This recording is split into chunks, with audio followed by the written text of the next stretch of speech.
Hi guys, ஒரு ChatGPT மூலமா leave apply பண்ணுறதுக்கு ஒரு மெயில் எப்படி கம்போஸ் பண்ணுறது அப்படிங்கிறத காமிக்கிறேன். இப்போ எனக்கு ChatGPT ஆப் நீங்கள் ஓப்பன் பண்ணிக்கோங்க. ஓப்பன் பண்ணிவிட்டு I need leave on 3 days due to sick, compose the mail. So எனக்கு 3 நாள் சிக் லீவ் வேணும், அதுக்கு கம்போஸ் மெயில் கம்போஸ் பண்ணணும்னு சொல்லி நான் கொடுக்குறேன். So subject line கொடுத்துருப்பா sick leave request for 3 days.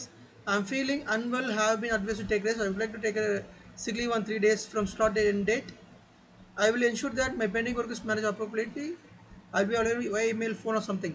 So உங்களுக்கு ஒரு இமெயில் எப்படி கம்போஸ் பண்ணுறது இதில் உங்களுக்கு கொடுத்துருச்சு ChatGPT. இதில் உங்களுக்கு தேவையான லைன்ஸை வச்சுக்கோங்க, சென்டென்ஸ் வச்சுக்கோங்க, தேவையில்லாத சென்டென்ஸ் எடுத்துக்கோங்க. ஸோ உங்களுக்கு தேவை அப்படின்னா இந்த லைன் மட்டும் போதும். உங்களுக்கு வேண்டாம் அப்படின்னா இந்த லைனை கூட நீங்கள் எடுத்துக்கலாம். ஐ வில் பி அவைலபிள் அப்படிங்கிற லைன் வேண்டாம். சப்போஸ் நீங்கள் ஆஃபீஸ்லேருந்து அவுட் ஆஃப் ஆஃபீஸ் போகிறீங்க, வெளியே ஒரு ரிமோட் ஏரியா போகிறீங்கன்னா உங்களால் ஃபோன் கால்ஸ் அட்டன் பண்ண முடியாது, மெயில் கம்யூனிகேட் பண்ண முடியாது, அப்போ இந்த லைன் நமக்கு தேவையில்லை. ஸோ எப்பயுமே ChatGPTயில் இருந்து ஒரு கண்டென்ட் நீங்கள் காப்பி பண்ணுறப்ப அப்படியே காப்பி பேஸ்ட் பண்ணாதீங்க. அதில் சின்ன சின்ன மாடிஃபிகேஷன் பண்ணி அந்த மெயிலை சென்ட் பண்ணீங்க அப்படின்னா அது ஒரு ப்ரொஃபஷ்னலாக மெயினாக தெரியும். தேங்க்ஸ் ஃபார் வாட்சிங்.